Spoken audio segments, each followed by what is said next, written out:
guys, this is Derek at ScreamingEagleAirsoft.com. Yes, that's ScreamingEagleAirsoft.com. You can go there to find all your airsoft supplies and needs, your airsoft store. It's an online store, go check it out. Okay, now, today we're doing a review. Today we're doing it on the Praetorian. That is basically a full face mask right here. We got in multicam. As you all know, I am, and my team is really into the multicam thing. And so we are getting all of our gear and stuff like that in multicam. And so I thought it would be good to review the mask. If you've been watching my uploaded videos from 11/19 for the game, you will notice that I was using this Praetorian during the game. First of all, I want to say that I love it, and I'm going to explain why. There are some things I don't like about it, and those are easily fixed. And I fixed them, and I cruised along, and everything was great. So let me explain about this mask. Okay, first of all, it's a full face wire mask. You have wire all the way up to about there around the inside of this cloth slash padded sleeve that goes around the end. Now, on the inside, it has a vented sweat band that goes all the way around that absorbs your sweat and gets it off your face. Now, you can kind of take a look on the inside and see that. Can you see that? Okay. Nice. Yeah, like it? Okay. Me too. Now, it's wire. For one thing, I can push it and form it and squish it and bend it to whatever size face you have. If you have a flat face and you need this to be flat and wider, you can do that. Just get down there and squish it. If you've got a narrow face, long nose, like Pinocchio, you can bend this around your nose. All that is great. Okay, so you can form fit this to you. Now, a couple of things I don't like about it. Okay, here we go. Here's the first one. Take my hat off. Okay, or I could even turn my hat around. You know, I can turn my hat around, that's no problem. But I do that a lot when I'm wearing my paintball mask, my Scott Vector. Okay, so when we put this mask on, okay, I'm not going to tighten it up or cinch it down because there's nothing that hooks to this right here. This basically just goes over my head like this, and then these snap in, blah, blah, blah. Okay. I've got these two little wings that stick out right here, okay? And that in itself wouldn't bother me. I would leave that alone and just say, okay, big deal, I got a couple of big wings sticking out. No big deal.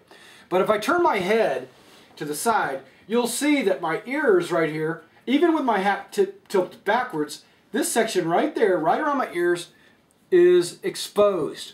Okay? That's great if I needed to put like a headset microphone on my head, or if I was going to put earmuffs on because it was cold and my ears were freezing. But, or if I just wanted to hear everything around me, then that would be good. I mean, you know, it makes it easier for me to hear everything. But the problem that I have with that is I am a baby, and I don't want to be hit in my nose. I mean, I do not want to be hit in my ears. I do not want a baby hitting me on my ears. Okay, because if it hit me in my ears, I'm going to scream like a little baby. Okay, so that's the first thing I don't like about this mask.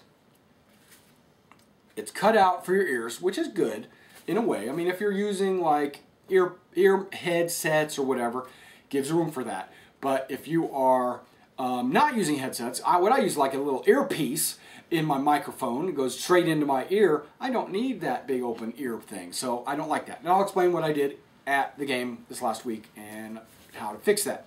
Second thing, when I was playing, most of the time, 99% of the time, no problem. I could see out of this thing with ease.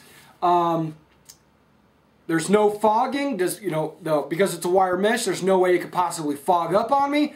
No need to worry about cleaning it as well. If it got dirty, I guess it would. But I never got any kind of like dust or fingerprints on it. You don't have to worry about any of that, okay? But there is one thing you have to worry about. It is a metal. It's metal, and the way it's been coated, the coating that's on this is just a little bit shiny. If it was a flat black or a flat tan color like this, that would be awesome, and I might have to repaint it myself or put some kind of dull coat on there. Dull coat will work. If I spray it with dull coat, I think that's what I'm going to have to do, like a tester dull coat. I did a test spray on this section right here. I haven't really evaluated that yet to find out if that's worked, but we're going to find out. But it's a little shiny, okay? And in itself, that's no big deal. 99% of the time, I had no problem. But there was a couple of times, just like maybe 2 times, that I'm cruising through the woods, there's a gap in the trees, the sun was coming straight down on my face, and it hit me in the face, boom, and it reflected off the metal into my eyes. You know, it was a reflection basically, and it was like, all I saw was like a glow. You know, I could see past it, of course, but that glow was kind of like irritating. That's all it was. You know, there's a couple of ways you can fight that too, and we'll talk about that. Okay, here's some different things that you can do to fight all those problems that I talked about. 1, don't put your hat on top or underneath. Put it on. I'm going to snap it on. Did I say I love this mask? Okay, I do. I love this mask. Was I struck in the face on the field? Yes, I was. Did I have... is the field limit 425 with 25s? Yes. Was I struck in the face? Yes. Do I see any dents or did anything hit me in the eyes? No. Okay. You can take your cap, whatever ball cap you might be using, and in this case I'm using a Condor cap, and I am going to loosen it up all the way. Okay, I loosened it up all the way, and then throw it on over my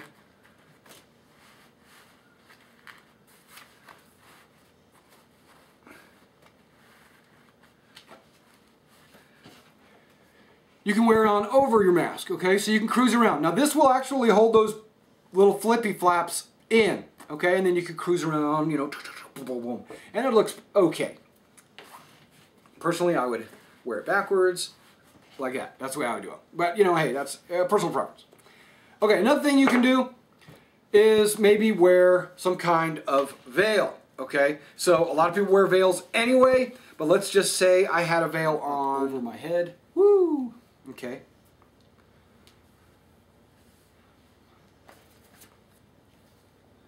Oh, styling. Okay.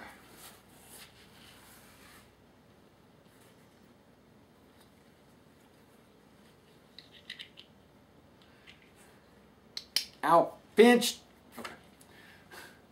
I don't have it tightened. I'm just putting it on here for demonstration purposes.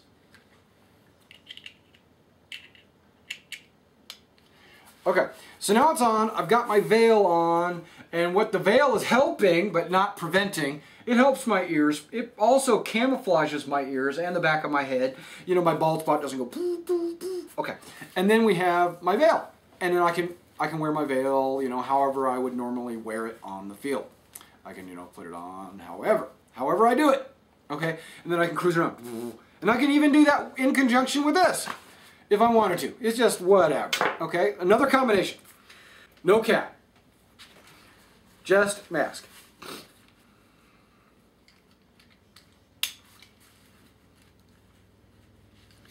And as a lot of you know, I do have a ghillie suit. Max Comfort ghillie suit. Okay. The Max Comfort ghillie suit does come with a headdress. Okay, and then I'll put it on like a hat.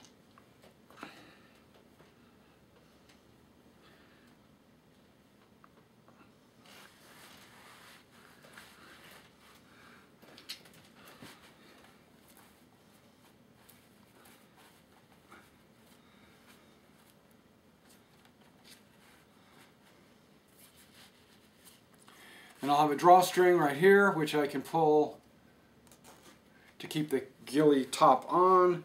It covers 99% of my head. I've got a wire mask right here. And then I'll go to town with my gun. And I'll have my wire mask on, protecting my face. And I'll have my ghillie top basically protecting my ears. This actually would protect my ears considerably, and it'll give me additional camouflage out in the woods. You know, so this is the way I'm going to go. Watch some of my videos from 11-19. You'll see me wearing this on the field in this combination.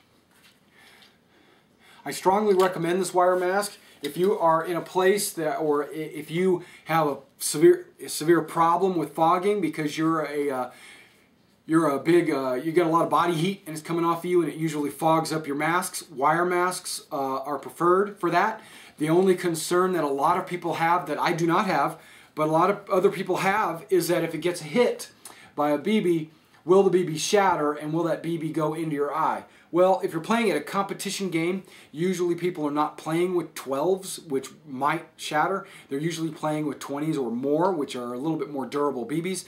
And usually, now the only thing I might have a problem with is a CQB scenario where I'm like really close to somebody and he's shooting me with a 425, where most CQB sites that you go to limit your FPS to like 380 or less, so you should not have a problem anyway.